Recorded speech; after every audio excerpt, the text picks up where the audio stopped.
I have 26 books. I have a lot of reading I want to do this month. It is Pride Month, so we are celebrating Pride by reading a bunch of queer-focused books. We'll start off with the two. Dylan and Ashlyn each picked out a book for me to read this month, just to give me some variety. Dylan picked out Starry-Eyed Love by Helena Hunting. I really have no idea what this is about. It looks like it might be a close proximity. Yeah, I think he's her boss, and this is a woman who is celebrating being single, and her new boss throws her off kilter. And then Ashlyn walked through Barnes & Noble, and she found a couple, but she found Megan Quinn's Bride Made for Hire. I think this is about a wedding planner who needs a job, and she ends up dating the guy. But it's sometimes wedding of the century calls for desperate measures, and sometimes those desperate measures are to pretend the person you hate the most is actually your boyfriend. So enemies to lovers, obviously, is a big trope. Okay, we are going to keep on moving. Up next is Swift and Saddled. This is book 2 in the Rebel Blue Ranch series. I read Done and Dusted. I thought it was adorable. I really liked the first one. I know this one's not going to let me down. This is about baby brother, I believe. So I'm really excited for the third one because the third one is about baby brother. Then we got Jen Psaki on here. I would tell you about this book, but it's a memoir. It's called Say More. And to be honest with you, I would lick the bottom of Jen Psaki's shoes. So we are reading her memoir. Garrett and I both love her. Politics aside, she's brilliant. She doesn't take your bullshit. Like, that's what I admired most about watching her as a press secretary. So Jen Psaki, we love her. We're adding her to the pile. Next on the list is Tessa Bailey's Fangirl Down. This was my book club pick for this month. This is also a new sport. It's golf. The guy's name is Wells and the girl's name is Josephine. I do know that Wells used to be a hotshot. He's not anymore. And then Josephine was his biggest fan. And so I believe that he recruits her to get him back on top of his game, or to give him a better, to help him appear better in the media, right? I believe that she has type 1 diabetes, and this is also a grumpy sunshine. Now we're here for the main attraction of the video. These are all the queer-based books that I am reading, and after you take these 5 down, I have 21 LGBTQ plus books. Most of them are romance, if they don't even have, like, I think there's 1, maybe 2 that don't even have a subplot of romance. But so I tried to find cross-generational ones. I found a really good one that I think would be perfect for older generations and younger generations.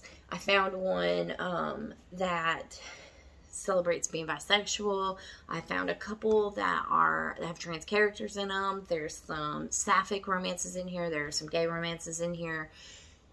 There are some YA novels in here, and there are some adult romance. I've already started reading this one, which is Truly Madly Deeply by Alexandria Bellfleur. And this is about, he's the lawyer, she's a novelist, and they start a podcast together. And I think they're both bisexual. I know for sure he's bisexual, but I think she's bisexual too. And this is just one of those close proximities, tension flares. There's like instant attraction. If you look at him, he looks like the dude from Stranger Things. It's so cute. Isn't that just a beautiful cover? Everything about this book screams, Crystal, read me first. So I already have the bookmark in it. It's the one I'm going to start today. But yeah, the cover is beautiful. The story looks fascinating. He looks like the dude from Stranger Things. Is his name Kid Harington? I don't know. But yeah, look at that. The cover itself hits all the right marks.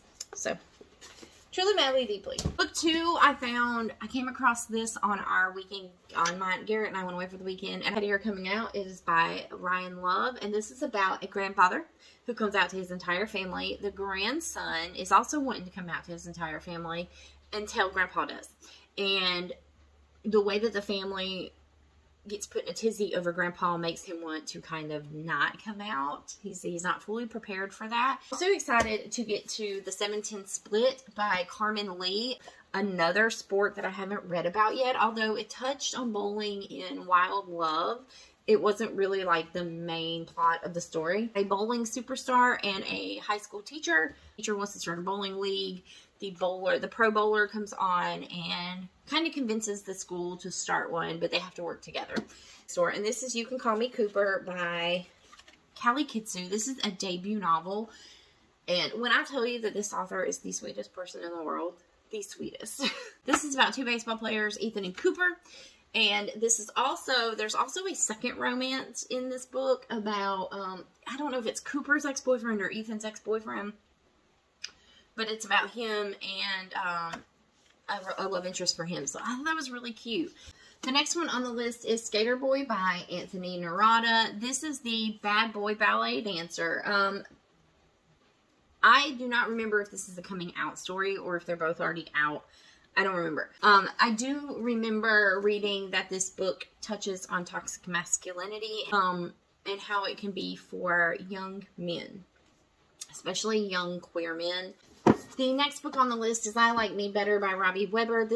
He ends up doing community service at a community center, and he meets a new intern, I believe, and he has a thing for the intern, but the intern doesn't like this dude's reputation. This is also a YA romance. So the next one is Imogen, obviously, by Becky Albertalli. If you are on my channel, then chances are you've seen this book. I'll read the blurb for you guys on the back. It says, I think I miss it being straight. I mean, I miss people thinking I'm straight, and by that, I miss people knowing I'm straight, because I am straight.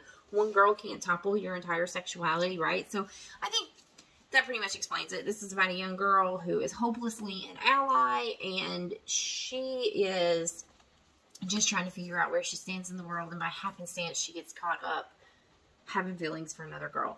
This is Casey McQuiston's One Last Stop. This is, I think, a little bit of a time-bending novel, because I think one is current day, and I think the other one is like from the 70s. But they meet on the subway or whatever, but this is also the most beautiful book. Do you see this? How gorgeous is that? And then the insides. I ain't never in my life. I just love this book all the way around. Like, the aesthetic of this book is absolutely beautiful. This is a signed edition, so I'm going to try and treat it with gentle hands. The next one, let's see. Next we have The Charm Offensive. This is by Alison Cochran. This is about a producer and an actor, and that's all I remember. I'm going to be reading these next two by Elle Kennedy, because she's one of my favorite authors. Elle Kennedy wrote the Off-Campus series, which is one of my favorite series, but I did not enjoy Girl Abroad. So I'm timid going into these two, but Him is a hockey romance. It is about a hockey player who is trying to figure out if his friend plays for the same team. And then there is Top Secret, which is about a football player, and Top Secret, which is about a football player whose girlfriend wants a threesome. And so he goes on this forum, I guess, looking for someone to participate in a threesome, and I'm assuming this means that this starts their budding romance. So really cool. Next, we have Jay's Gay Agenda by Jason June. This is about a guy whose family moves. He goes to a new school, and he has this whole list of things he wants to do as an out kid. And on the back of the book, it has his list. So it says, meet another gay kid, fall in love with a boy, lose my virginity. So this is a YA. Then you have KT Hoffman, The Prospects, players on a minor league baseball team. And I do believe that one of these characters is trans. So we are going to have that spotlighted in this book.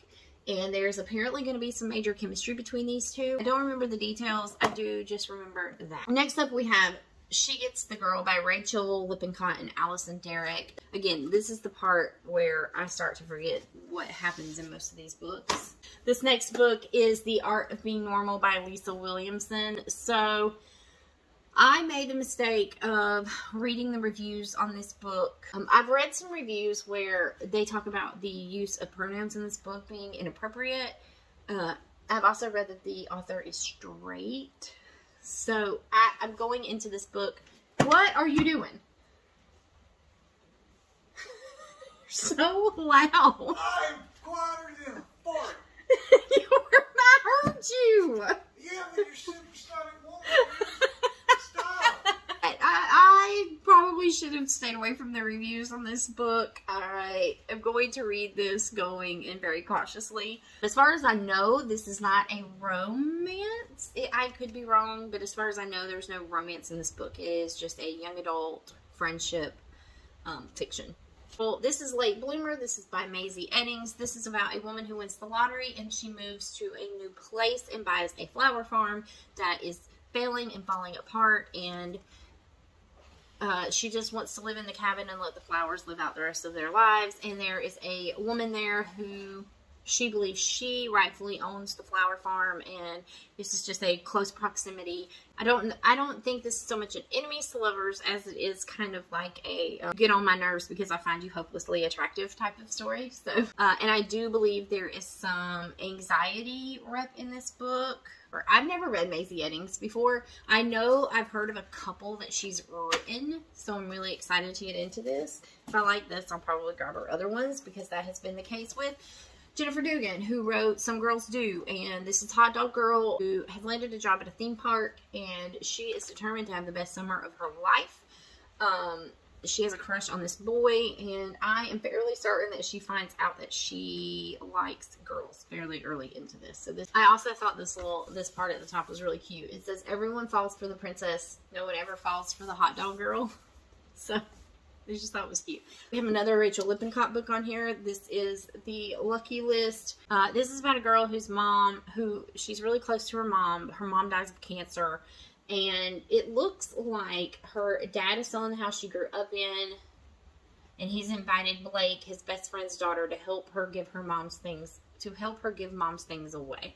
And so, but that's when Emily finds the Lucky List, her mom's senior year bucket list, buried in a box in the back of her closet. As Emily and Blake set off on a journey to accomplish each exciting, scary, even intimidating task, Emily begins to find a connection to her mom again, but she also feels a connection with Blake, one that she wasn't expecting. So we have New Adult by Timothy Janbowski. Correct me if I'm wrong when I say that. This is about enemies to lovers, pretty much. One of the guys wants it all by the time he's 30. Another guy has it all, but they don't like each other, and he enlists this other dude to help him. That's as much as I remember about this book, and I'm just going to be very honest. So I found this next book at Books A Million when we were on our trip, and this is called The Boyfriend Subscription by Stephen Salvatore. This is a Harlequin romance. I didn't even know that Harlequin was still publishing books. But I bought it because of the blurb on the back. And it says, equal parts sizzling sweet and irresistible fresh, Stephen Salvatore's The Boyfriend Subscription is the LGBTQIA plus Pretty Woman rom-com fans have been waiting for. I love Pretty Woman. It's one of my favorite movies ever. I probably watch it 100 times a year. And I'm down for it. Alright, and then the last book in the pile is In the Case of Heartbreak by Courtney Kay. This is about a baker and a mechanic. The cover is adorable. I did only pick this up for the cover. The cover, I gravitated towards it. And I hope I don't regret it. I seem to, the past few books that I've read that I bought for the cover have been either DNFs or 1 stars. And I just don't want this book to turn into that. And reading the back of it very briefly says it looks like he's been pining for his musician / mechanic neighbor. I don't know.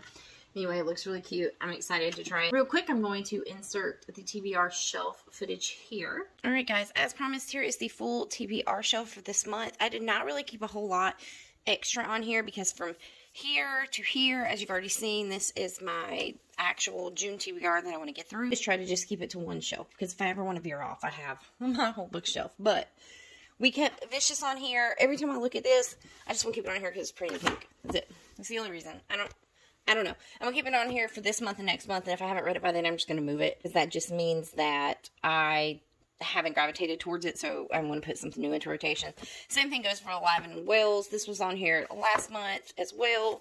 This is the second in the Natural series, Killer Instinct. I kept this one on here because I almost picked it up 3 times last month. So I'm going to keep this one on here for the time being. This is The Housemaids.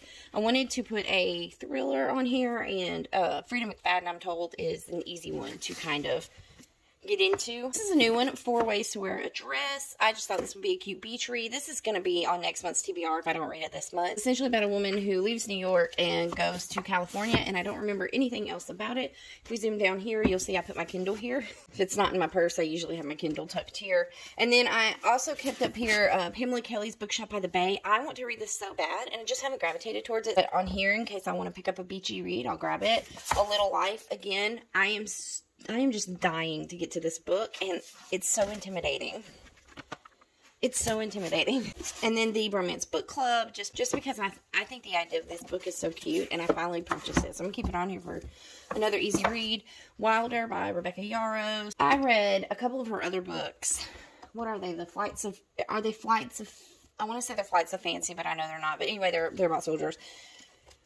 And I loved them. I have not read Wilder yet, but I heard this one's really good. So I grabbed it and put it on the bookshelf. And then this is the start of a new series for Chloe Leese. And this is about the Belmont sisters. I really like Only When It's Us, so I went ahead and picked this one up. I just think this cover is really pretty. I'm probably just going to move this one to a fall TBR, but just in case.